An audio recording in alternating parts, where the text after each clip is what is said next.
Comrades, members of the various SA governments, dear participants in the first sleep of SA heads of state, good morning. It was a great pleasure and an honor to be here today. A blessed date, a memorable date, July 6, 2024, here in Niamey. First of all, let us give thanks to God who made this day possible. We thank Him for everything He has done for us until today, and everything He will do for the people of the AES. Please allow me also to pay tribute to the Nigerian people, these people who have suffered so much since the advent of the CNSP, and who continue to remain standing. Thank you to the Nigerians who gave us a warm welcome yesterday when we set foot on the soil of our homeland here. You are more than friends, you are more than neighbors, you are our brothers, you are our sisters. Because fraternity goes beyond friendship or neighborhood. We have the same blood flowing through our veins. In our veins runs the blood of these valiant warriors who fought and who reserved these lands that we call Mali, Burkina, and Niger. In our veins runs the blood of these valiant warriors who helped the whole world get rid of Nazism and many other scourges. In our veins runs the blood of these valiant warriors who were deported from Africa to Europe, America, Asia, or whatever, and who helped build these states during slavery. In our veins flows the blood of worthy men, of robust men, of capable men.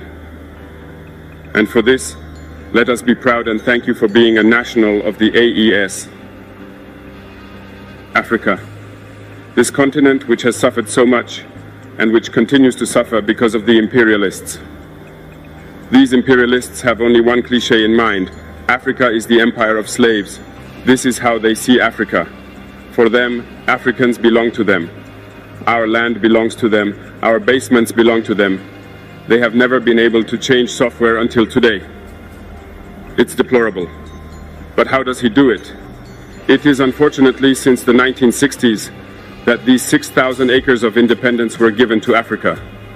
They just placed local valleys at the head, according to them, of their sub-prefecture to be able to continue to supply them.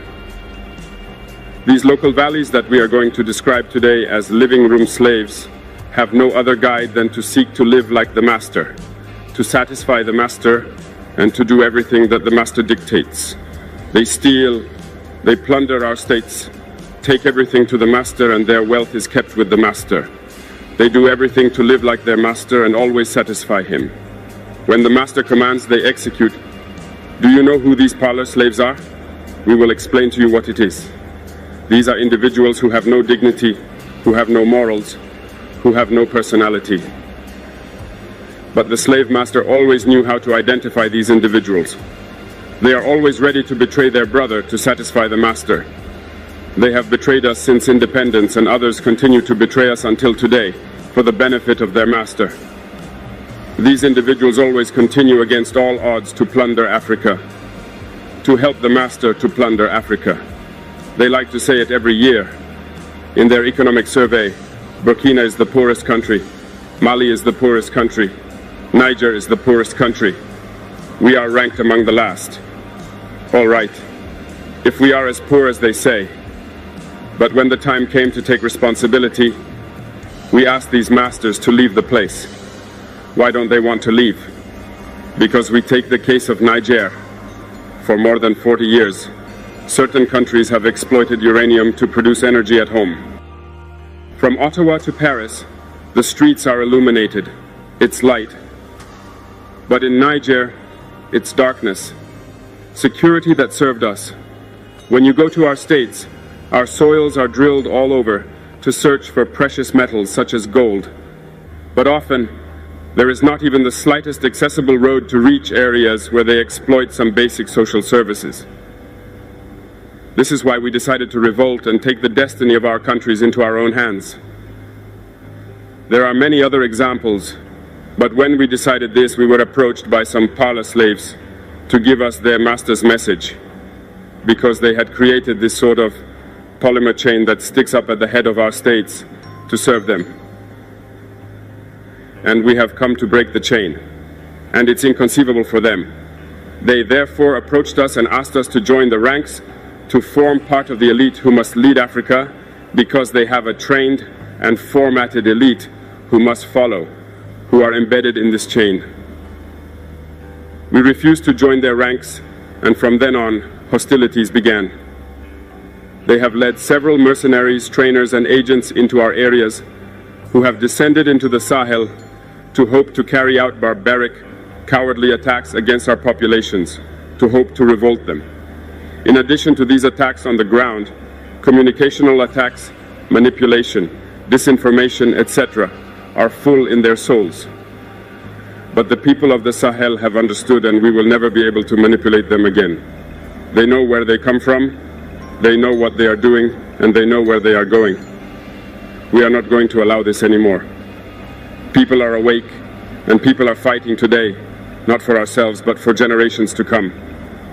And thank you all for the fight that is being fought. It never makes us cry. We are not going to tremble. We will face. We will fight for real independence, for our freedom. Because to scare the people of the AES, these individuals only have three terms in their mouths: democracy, freedom, human rights. Of course, their local values are only elected in a democratic process, free and transparent to, according to them, their values. What could be more normal that people want to impose this on us because they are the ones who make the rules, all right? We decided to take responsibility for ourselves. This is why on May 26, 2023, when Niger decided to turn the page, the slaves of Salon and their masters mounted the high horse. They put their local values forward and decided to wage war against the Nigerian people. We therefore said, whoever dares to attack Niger, we will face, because we will wage a merciless war until the last drop of blood for anyone who dares to attack our states. This word, this decision that we had yesterday, is relevant today and will be relevant tomorrow and forever. Thus, the AES was born on September 16, 2023, in a mutual defense architecture. But we found it necessary to extend and enlarge the AES architecture. What brings us together today must allow us to move into other areas in addition to defense, notably finance and the economy, infrastructure, health, education.